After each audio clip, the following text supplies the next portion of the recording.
ஹாம்லினின் byte piper. ரொம்ப நாளைக்கு முன்னாடி ஜெர்மனியில் உள்ள ஹாம்லின் நகரத்துல திடீர்னு ஆயிரக்கணக்கில் எலிக வந்துச்சு.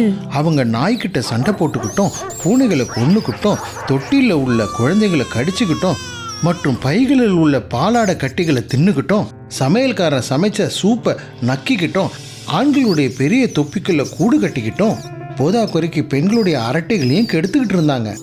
50க்கும் மேற்பட்ட அடுக்குமாடி வீடுகளிலும் கடைகளிலும் கண்டதெல்லாம் எடுத்து ரொம்ப சத்தம் போட்டு தொந்தரவு பண்ணிக்கிட்டு இருந்தாங்க. ஹாம்லின் நகரத்து மக்களால அமைதியாவே இருக்க முடியல. எலிங்க தங்க டேபிள்ல உள்ள உணவுகளை சாப்பிட்றத பார்த்துட்டு அதுங்களை வீட்டை விட்டு அடிச்சு துரத்துனாங்க. பிரஷ், தொடப்பம், கையில கிடைக்கிற எல்லாத்தையும் வச்சு. ஆனா எலிங்க வாழை சுருட்டிக்கிட்டு போயிட்டு மறுபடியும் உள்ள நுழைஞ்சிடுச்சுங்க. திரும்பவும் எல்லா உணவுகளும் காணாம போச்சு.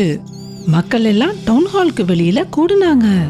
மேயர் கிட்ட கோஷமிட்டாங்க. இந்த நகரத்தை தொல்லையிலிருந்து விடுவிக்கணும்னு சொன்னாங்க. அவங்க சத்தமிட்டதை கேட்ட மேயர் பயந்தாரு.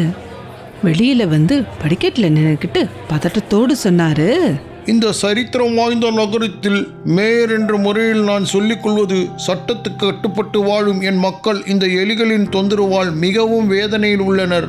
ஆனா மக்களுக்கு அவர் சொன்னதுல திருப்தியே இல்லை. செயல்படுத்தணும்னு சொன்னாங்க. ஆனா மேயரால எதுவுமே செய்ய முடியல.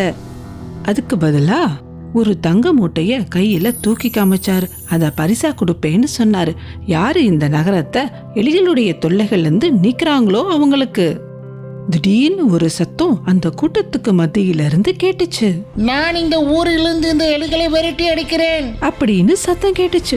உடனே எல்லாரும் கத்துறத நிறுத்திட்டு யாரு பேசுறதுன்னு திரும்பி பார்த்தாங்க.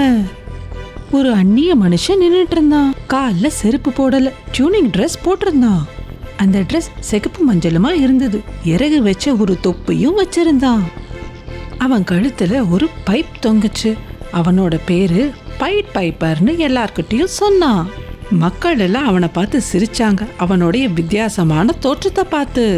ஆனா அவன் அதெல்லாம் கண்டுக்கவே இல்லை. உங்க நகரத்துல இருக்கிற எலியெல்லாம் விரட்டி அடிச்சா நீங்க எனக்கு அந்த தங்கத்தை கொடுப்பீங்களா? அவன் கேட்டான். கண்டிப்பா. உடனே அவன் பைப்பை ஊதுறதுக்காக தன் வாயில வச்சான். கன்னங்களை குவிச்சு அழகான ஒரு மெல்லிசைய வாசிக்க ஆரம்பிச்சான். மறுபடியும் ஒன்ன வாசிச்சான். அவர் அதை வாசிக்க வாசிக்க பட்டாளமே அதிர்ந்து வந்தது போல எல்லா எலி கூட்டமும் வீடுகளை விட்டு பயந்துகிட்டே வெளியே வந்ததுங்க. பெரிய எலி, சின்ன எலி, ஒல்லியானது, ப்ரௌனி எலி, ப்ரௌன் எலிங்க, பழுப்பு எலி, நீல எலிங்க, அப்பாங்களோடும் அம்மாங்களோடும் மாமங்களோடும் கசின்ஸோடும் குடும்பமாக அண்ணன்களோடும் தங்கைங்களோடும் கணவர்களும் மனைவிகளுமா அந்த பைப்பர் பின்னாடி தொடர்ந்து வந்தாங்க. மேயரே முன்னாடி வந்து அந்த நகரத்து பெரிய கேட்டை திறந்து விட்டாரு. அந்த ஆயிரக்கணக்கான எலிங்களும் நாட்டோட திறந்த வெளிக்கு போச்சு. பைப்பரோட தலைமையில இசைய கேட்டுட்டே போச்சுங்க. தூரத்துல ஒரு பள்ளத்தாக்குக்கு வந்து சேர்ந்தாங்க. அங்க ஒரு மிகப்பெரிய ஸ்விஸ் சீஸ் அவங்களுக்காக காத்துக்கிட்டு இருந்தது. எல்லாரும் அதை நோக்கி போக ஆரம்பிச்சாங்க. சீஸ்ல 1000க்கு மேல ஓட்டை இருந்தது. எலிங்க தான் உள்ள ஏறி வாலும் மறைஞ்சு போச்சு. அப்புறம் சீஸ்ல உள்ள ஓட்டையெல்லாம் மறைய ஆரம்பிச்சது. கொஞ்ச நேரத்துக்கு அப்புறம் அங்க சீஸே இல்லை, பனிமூட்டம் வந்த மாதிரி இருந்துச்சு. பைப்பர் ஹாம்லின் நகரத்துக்கு சந்தோஷத்தோடு போனான் தன்னோட பரிசை வாங்குறதுக்காக. மக்கள் எல்லாம் அங்கேயே நின்னுகிட்டு இருந்தாங்க. பைப்பர் திரும்பி வர்றத பார்த்த உடனே ரொம்ப சந்தோஷமா கோஷமிட்டாங்க. மேயர் மட்டும் கவலையா இருந்தாரு. ஊரா திரிபோனுக்கு எதுக்கு இவ்வளோ தங்கம் கொடுக்கணும்? அவரு சொன்னாரு, அவன் பண்ணதெல்லாம் ஏதோ ஒரு இசைய பைப்பில் வாச்சிக்கிட்டு நடந்துக்கிட்டே போனது மட்டும்தான். அதனால பரிசா தங்க மூட்டைய தர்றதுக்கு பதிலா அவனுக்கு ஒரே ஒரு காயினை கொடுத்தாரு. மக்களும் மேயர் மாதிரியே இருந்தாங்க. அந்த பணம் ஒரு அந்நியனுக்கு போகிறத விரும்பல.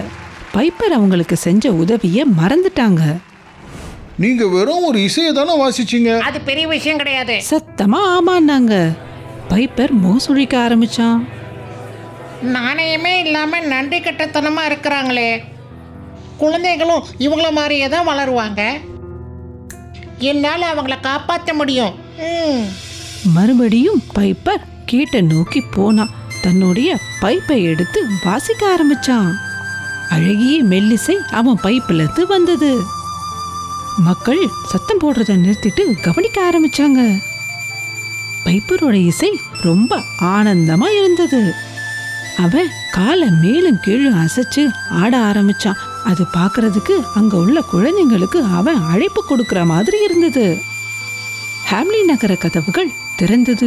எல்லா குழந்தைகளும் அவனை நோக்கி ஓடி வந்தாங்க. எல்லா வயசு குழந்தைகளும் வந்தாங்க. தத்தி தத்தி நடக்கிற குழந்தைங்களும் வந்தாங்க. எல்லோரும் தெருவுக்கு வந்தாங்க. பைப்பரோட மயக்கிற இசையை கேட்டுக்கிட்டே டான்ஸ் ஆடிக்கிட்டு கேட்டு பக்கமா ஓடி போனாங்க. போகும்போது துள்ளி குதிச்சுக்கிட்டே போனாங்க. அந்த பெரிய கதவு திறந்துச்சு. எல்லோரும் வரிசையா கைய கோத்துக்கிட்டு அந்த நாட்டு பக்கமா போனாங்க. அவங்க பைப்பர் பின்னாடியே போனாங்க. ஹாம்லி நகரத்தை திரும்பி பார்க்கவே இல்லை. பைப்பர் கூட சந்தோஷமா மலை மேல ஆட்டம் போட்டாங்க. புது இடத்துக்கு போனாங்க. அங்க உள்ள மக்கள் அன்பாவும் கொடுத்த வாக்குறுதியை காப்பாத்துறவங்களாவும் இருந்தாங்க.